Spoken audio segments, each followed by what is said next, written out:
Hello friends, welcome to Success Coaching Center. Hope you are all of you are well and also you are doing well in your studies in this hard pandemic situation. আজকে তোমাদের সঙ্গে যেটা নিয়ে আলোচনা করব আমি সেটা হচ্ছে তোমাদের যে ক্লাস 5 এর যে বই তার লেসন 9 যেটা আছে দ্য বার্ডস আই সেই গল্পটা নিয়ে আজকে আলোচনা করব। গল্পটা শুরু করার আগে বলে দিই কয়েকটা কথা। সেটা হচ্ছে গল্পটা নেওয়া হয়েছে মহাভারত থেকে। মহাভারত এবং রামায়ণ আমরা জানি ভারতের দুটো যে মহাকাব্য এবং খুব ফেমাস মহাকাব্য বলবো আমরা, তাদের মধ্যে মহাভারত হচ্ছে একটি অন্যতম। তো সেই মহাভারত থেকে একটা অংশ এখানে কিন্তু নেওয়া হয়েছে, বার্ডস আই। ঠিক আছে, নামটা হচ্ছে পাখির চোখ, বার্ডস আই। অর্থাৎ এটা গল্পটা পড়ার পরে তোমরা কিন্তু এই টাইটেলের মিনিংটা, অর্থাৎ টাইটেলের সুইটেবল কি সুইটেবল নয় সেটা পরে জানতে পারবে। ঠিক আছে, তো তোমাদের টেক্সট বইটার সামনে খোলা রাখো, তারপরে লাইন বাই লাইন সেটা কিন্তু আমি ডিসকাস করছি। ঠিক আছে, ওকে, লেটস স্টার্ট। দেখো ফার্স্ট যে লাইনটা আছে, দেখো, it was a bright and sunny morning. দিনটা কেমন ছিল? ব্রাইট এবং সানি মর্নিং, মানে খুব উজ্জ্বল এবং হালকা হালকা। সানি মর্নিং বলতে যেরকম ওয়েদারটা থাকে, হালকা বাতাস দেয় এবং রোদ দেয়, তার সঙ্গে খুব গরমও লাগে না, খুব ঠান্ডাও লাগে না, যেরকম যে ওয়েদারটা সেরকম একটা সকালবেলা। A large group of young boys gathered in the woodland with their bows and arrows. A large group of young boys অর্থাৎ একটা অনেক সংখ্যক ইয়ং ছেলে, অর্থাৎ কম বয়সী যুবক ছেলে, তারা কী করছে? গ্যাদার্ড হয়েছে। গ্যাদার্ড মানে এক জায়গায় সমবেত হওয়া। ইন দ্য উডল্যান্ড, উডল্যান্ড মানে একটা জঙ্গল, বন। With their bows and arrows মানে তীর এবং ধনুক নিয়ে। বো মানে ধনুক এবং অ্যারোস মানে তীর। But they were not just ordinary boys, কিন্তু তারা এমনি জাস্ট সাধারণ বালক কিন্তু ছিল না। They were the 5 Pandavas and the 100 Kauravas. অর্থাৎ তারা কে কে ছিল? 5 জন পাণ্ডব ছিল আর 100 জন কৌরব ছিল। আমরা জানি যে কৌরবদের 100 ভাই ছিল আর পাণ্ডবদের 5 জন ভাই ছিল। তাহলে তারা কিন্তু, তাদেরকে নিয়ে আজকে গল্পটা আমরা পড়বো। তারা ওইখানে উডল্যান্ডে গ্যাদার করেছে। The 5 Pandava brothers and 100 Kaurav brothers were cousins. একেবারে ভাই, আমরা জানি এটা খুঁড়তুতো যে ভাই বলি, অর্থাৎ মহারাজা পাণ্ডু এবং ধৃতরাষ্ট্র তাদের পুত্র, পাণ্ডুর পুত্র 5 জন এবং ধৃতরাষ্ট্রের 100 পুত্র। But a fierce rivalry between them began to grow even when they were only children.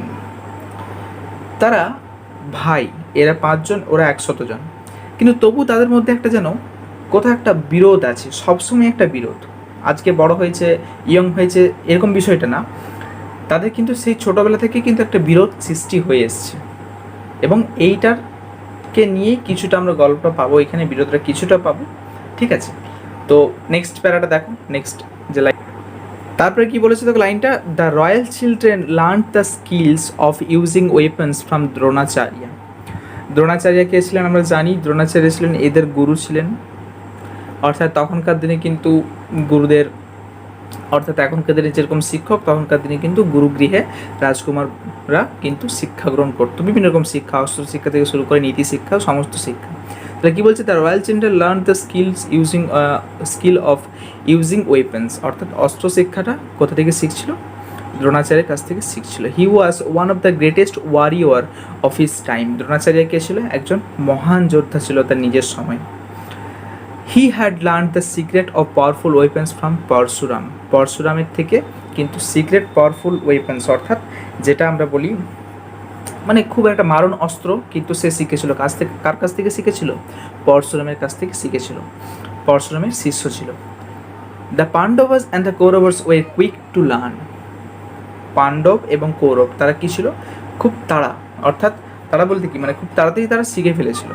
Quick to learn, খুব তাড়াহুড়োর মধ্যে।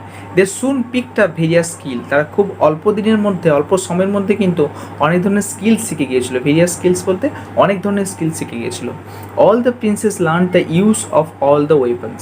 সমস্ত রাজকুমার যারা ছিল, সমস্ত রাজকুমার কিন্তু সমস্ত ধরনের অস্ত্রবিদ্যায় পারদর্শী ছিল এবং খুব তাড়াতাড়ি তারা সেগুলো শিখে ফেলেছিল, আয়ত্ত করে ফেলেছিল। তারপর দেখো, each of them had their own favourite weapons. প্রত্যেকের কিন্তু নিজস্ব ওয়েপন্স ছিল, প্রত্যেকের নিজস্ব ওয়েপন্স। দ্রোণাচার্য অ্যান্ড ভীম, এই যে লাইনগুলো এখান থেকে দেখবে, ভালো করে দেখবে। Dronacharya and Bhim favourite mace. Mace মানে আমরা যেটা বলি ওই গদা যেটা বলি। ভীম এবং দুর্যোধন, এই দ্রোণাচার্য নেই, Duryodhana and Bhim favoured the mace, অর্থাৎ ওই গদাটা কিন্তু কে ফেভার করতো, বেশি পছন্দ করতো কে, দুর্যোধন আর Bhim.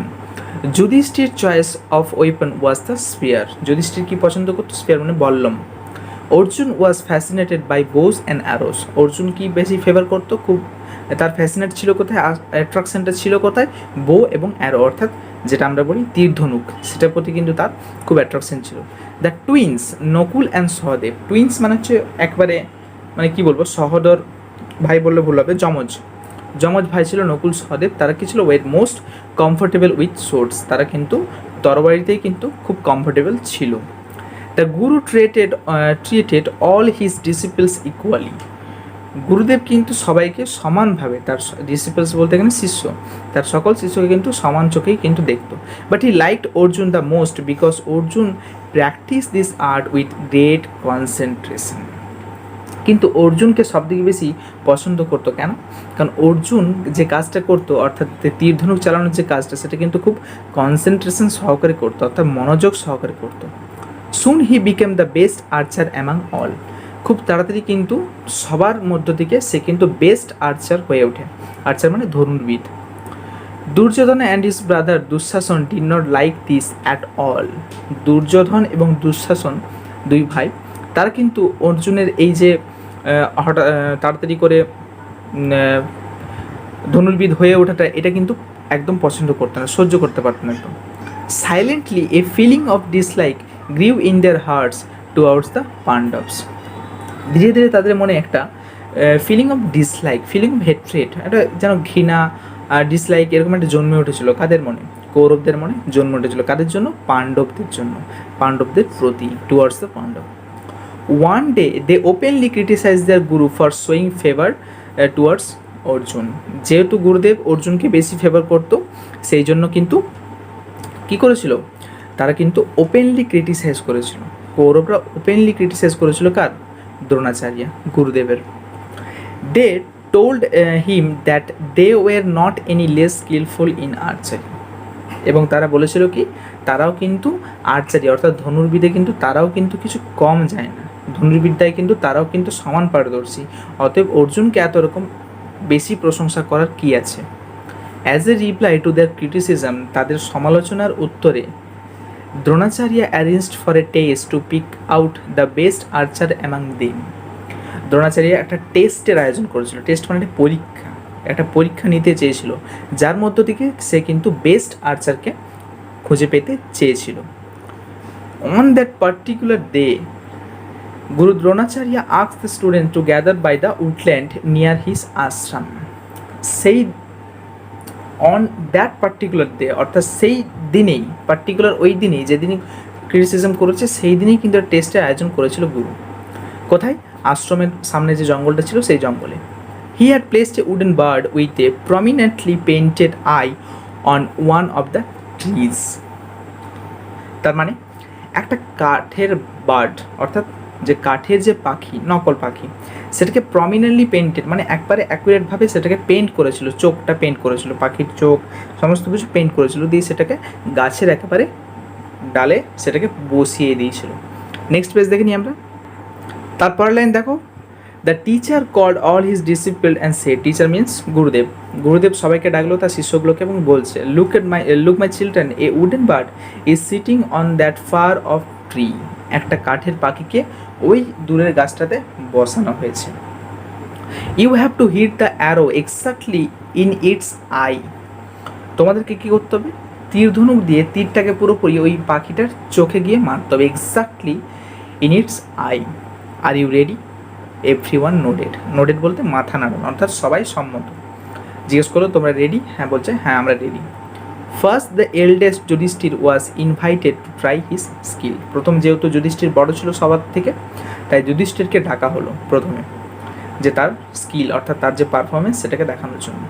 When Yudhishthira was ready Dronacharya asked, যখন যুধিষ্ঠির পুরো রেডি হয়ে গেছে মারার জন্য, দ্রোণাচার্য বলছেন, Gurudev Yudhishthira please tell me what you can see, বলছে আমাকে দয়া করে বলো যে তুমি কি দেখতে পাচ্ছ। যুধিষ্ঠির রিপ্লাইড ইনোসেন্টলি, খুবই এখানে নিষ্পাপভাবে বলবো না, খুবই শান্তশিষ্টভাবে সরলভাবে উত্তর দিল, গুরুদেব I can see you, the tree, people around me and the bird. বলছে আমি কী কী দেখতে পাচ্ছি? আমি আপনাকে দেখতে পাচ্ছি, আমি গাছ দেখতে পাচ্ছি, আমার চারিপাশে যারা যারা লোকজন আছে তাদেরকে আমি দেখতে পাচ্ছি, অর্থাৎ তার ভাইদেরকে দেখতে পাচ্ছে, এবং ওই পাখিটাকে আমি দেখতে পাচ্ছি। দ্রোণাচার্য রিপ্লাইড, দ্রোণাচার্য উত্তর দিল, all right, leave your bow and arrow and go. বলছে ঠিক আছে, ভালো কথা, তুমি তোমার ধনুক নামিয়ে চলে যাও, তোমাকে হিট করতে হবে না। যুধিষ্ঠির ওয়াজ সারপ্রাইজড, যুধিষ্ঠির কিন্তু খুবই অবাক হয়ে গেল যে কী ব্যাপার, আমাকে করতে দিল না কেন। বাট হি ওবেড হিজ গুরু, কিন্তু যুধিষ্ঠির তার গুরুকে এতটাই সম্মান করতো যে কোনো কথাই কিন্তু সে বললো না, চুপচাপ ওখান থেকে চলে গেল। He silently walk back to his brothers without a question, কোনোরকম প্রশ্ন ছাড়াই কিন্তু সে ওখানে চলে গেল। Next was the turn of Duryodhan. তারপরেরটা কার ছিল? দুর্যোধন। দুর্যোধন বলছে, এই দ্রোণাচার্য আক্স, তখন দ্রোণাচার্য আবার বলছে, O the eldest brother of Kauravas, may I know what is visible to you at this moment. এখানে একটু মক করেই বলছেন দ্রোণাচার্য, বলছে কৌরবদের সবদিকে জ্যেষ্ঠ, মানে সবদিকে বড় ভ্রাতা তুমি, তুমি আমাকে একটু দয়া করে বলতে পারবে যে তোমার দ্বারা কি ভিজিবল হচ্ছে? What is visible to you, মানে তুমি কি দেখতে পাচ্ছ actually, what you can see. এই প্রশ্নটাই কিন্তু করেছে একই রকম। দুর্যোধন রিপ্লাই করছে, Gurudev, I can see the bird, the trees, the leaves, the fruits, another bird. But before he could complete, Dronacharya said, you can go. যখন জিজ্ঞেস করেছে তুমি কি দেখতে পাচ্ছ, তখন দুর্যোধন বলছে, আমি পাখি দেখতে পাচ্ছি, গাছ দেখতে পাচ্ছি, পাতা দেখতে পাচ্ছি, ফ্রুটস দেখতে পাচ্ছি, ফল দেখতে পাচ্ছি, এবং অ্যানাদার বার্ডস, অন্যান্য পাখিকেও আমি দেখতে পাচ্ছি। যেই মাত্র কিন্তু শ্যুট করতে যাবে, অর্থাৎ তীরটা চালাতে যাবে, তখন দ্রোণাচার্য বলছে, ইউ ক্যান গো, তুমি যেতে পারো। দুর্যোধন ওয়াজ অ্যাংরি, দুর্যোধন কিন্তু রেগে গিয়েছিল। He threw the bow and arrow to the ground and stood aside, এবং তীরধনুককে ছুঁড়ে ফেলে সে কিন্তু এক জায়গায় দাঁড়িয়েছিল, অর্থাৎ রেগে গেছিল প্রচণ্ড যে তাকে ডাকা হলো কিন্তু তাকে হিট করতে দেওয়া হলো না। Similar questions were put to Bhim, ভীমকেও কিন্তু একই রকম প্রশ্ন করা হয়েছিল।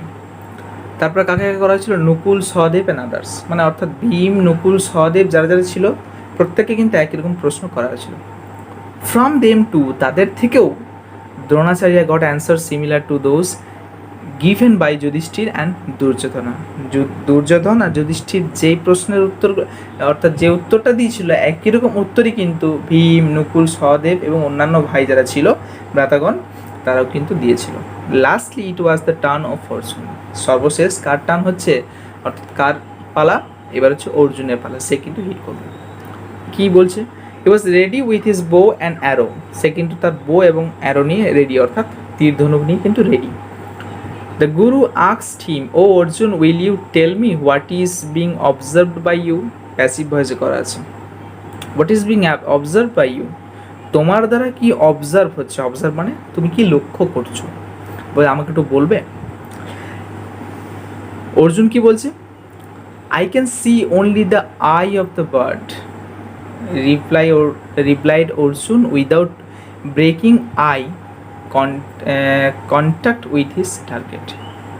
অর্থাৎ একই রকমভাবে তীরটাকে ধরেছে, একবারে পাখির চোখটা দিকে তাকিয়ে আছে এবং বলছে আমি শুধুমাত্র পাখির চোখটাকেই দেখতে পাচ্ছি, আর অন্য কিছু দেখতে আমি পাচ্ছি না। নেক্সট পেজ দেখি আমরা। তারপর বলছে can't you see the trees, the sky, or perhaps the branch where the bird is sitting, his teacher asked. Gurudev বলছে কেন অন্য কিছু তুমি দেখতে পাচ্ছ না? Can't you see the trees, গাছ দেখতে পাচ্ছ না? দ্য স্কাই, আকাশ দেখতে পাচ্ছ না?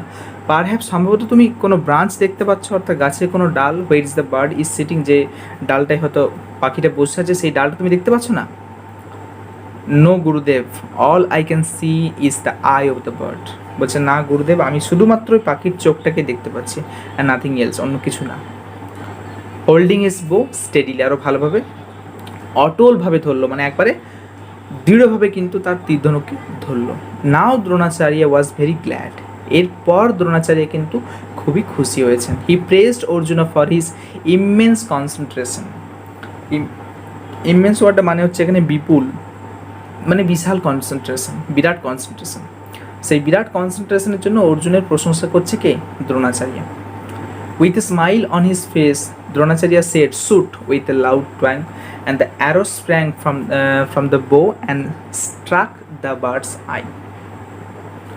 তারপর কি বললো? দ্রোণাচার্য বললো, ঠিক আছে, শ্যুট করে ফেলো। যেই বলেছে শ্যুট, সেই অমনি একটা লাউড টুয়াং বলতে যেটা আমরা বলি, যেরকমভাবে তীর্ধটা ছাড়ার পর একটা আওয়াজ হয়, তো ওই যেটা আমাদের যেটা রোপটা থাকে, দড়িটা, সেই দড়িটা স্প্র্যাং যেটা বলি আমরা, ওই স্প্র্যাং থেকে আমরা বেরিয়ে গেল তীরটা, এবং সোজাসুজি গিয়ে পাখিটার চোখকে ভেদ করলো, স্ট্রাক করলো, পুরো আটকে গেল পাখিটার চোখে। Dronacharya turn to the other princess. তারপর দ্রোণাচার্য অন্য প্রিন্স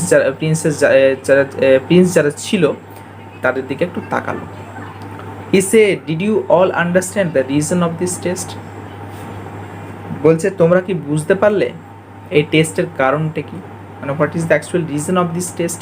এই পরীক্ষাটার কারণ কি? Always remember, when you aim for something you must look at the target, nothing else. সবসময় একটা জিনিস মাথায় রাখবে, যে জিনিসটা তোমরা করতে চাইছো, যেটা তোমার এম, যেটা তোমার লক্ষ্য, তোমাকে কিন্তু সবসময় ওটার দিকেই লক্ষ্য রাখতে হবে, অন্য কিছু তুমি লক্ষ্য রাখতে পারবে না, তাহলে কিন্তু তুমি লক্ষ্যভ্রষ্ট হয়ে যাবে। Only with intense concentration can one strike the target. অর্থাৎ একটা তীব্র ইচ্ছা, কিসের? একটা মনোযোগের যে তীব্র ইচ্ছা, এটা যদি থাকে তোমাদের মধ্যে, তবেই কিন্তু তোমরা তোমাদের যে টার্গেটটা আছে সেটাকে স্ট্রাইক করতে পারবে, অর্থাৎ টার্গেটটা তোমরা জয় করতে পারবে। All of you saw other things like the trees, the fruits, the leaves, and the people because you were not concentrating on the task given to you. তোমরা প্রত্যেকে কেউ গাছ দেখছিলে, কেউ পাখি দেখছিলে, কেউ বা পিপলদেরকে দেখছিলে, লোকজনকে দেখছিলে। কেন দেখছিলে? কারণ তোমাদেরকে যে কাজটা দেওয়া হয়েছিল, তোমরা সেই কাজের প্রতি তোমাদের কনসেন্ট্রেশন ছিল না, তার জন্য তোমরা এরকম ওইটাকে ছেড়ে অন্যান্য কিছু আরও দেখছিলে। It was only Arjun who had actually concentrated. একমাত্র অর্জুনই ছিল যে কিন্তু পুরোপুরি ফুললি কনসেন্ট্রেট ছিল তার লক্ষ্যের প্রতি। So now all of you know why Arjun is the best student. আশা করি তোমরা এবার জেনে গেছো যে অর্জুন আমার কেন best student. Because he had a great concentration with his target. মানে যে কোনো টার্গেটকে কিন্তু সে কিন্তু গ্রেট কনসেন্ট্রেশনের সঙ্গেই কিন্তু লক্ষ্য করে বা সেটাকে স্ট্রাইক করার চেষ্টা করে। Dronacharya's test silenced the Kauravas and all understood that Arjun was indeed the best archer. দ্রোণাচার্যের যে টেস্ট ছিল, অর্থাৎ যে পরীক্ষাটা ছিল, সেই পরীক্ষাটা কিন্তু কৌরবদেরকে সাইলেন্স করে দিয়েছিল। কেন? কারণ তারাই তো এলিগেশনটা তুলেছিল, অভিযোগটা তুলেছিল যে আপনি অর্জুনকে বেশি প্রেফার করছেন অ্যাজ এ স্টুডেন্ট বা অ্যাজ এ ডিসিপ্লিন, আমাদেরকে সেরকমভাবে করছেন না। আমরাও কিন্তু আর্চারিতে কম নই, আমরাও কিন্তু ভালো আর্চারি করতে পারি, অর্থাৎ ধনুর্বিদ্যায় আমরাও কিন্তু ভালো পারি, কিন্তু শেষে দেখা গেলো কি অর্জুনই কিন্তু বেস্ট। তার জন্য এখানে আমরা প্রকৃতপক্ষে দেখতে পাচ্ছি অর্জুন কিন্তু বেস্ট, যেহেতু সেই ইমেন্স কনসেন্ট্রেশন নিয়ে তার লক্ষ্যকে ভেদ করছে। তো গল্প থেকে শিক্ষা নেওয়ার এটাই আছে আমাদের, যে কোনো জিনিস, সেটা পড়াশোনা হোক বা অন্য কোনো আদার্স কাজ হোক, খেলাধুলো হোক, গান গাওয়া, ছবি আঁকা, যে কোনো কাজে আমরা করি না কেন, সেটাকে আমাদের কনসেন্ট্রেট সহকারে করা উচিত। পড়াশোনা করছি মানে এটা নয় যে আজকে পড়লাম না, নাম্বারের জন্য পড়াশোনা, এটা কিন্তু করলে ভুল হবে। নাম্বারের জন্য পড়াশোনা করার কোনো মানেই হয় না। পড়াশোনা এমনভাবে করতে হবে নাম্বার অটোমেটিক্যালি আসবে, কোনো ব্যাপারই না নাম্বার পাওয়াটা। ঠিক আছে, তো এটা ভালো করে দেখবে। যদি কারো কোথাও প্রবলেম থাকে অবশ্যই কমেন্টে জানাবে, আর যদি ভিডিওটা ভালো লেগে থাকে তোমার বন্ধুদের মধ্যে জানাবে, যাদের মধ্যে এটা হয়তো তারা পড়েনি বা জানতে পারেনি গল্পটা, তাদেরকে জানানোর চেষ্টা করবে। Thank you.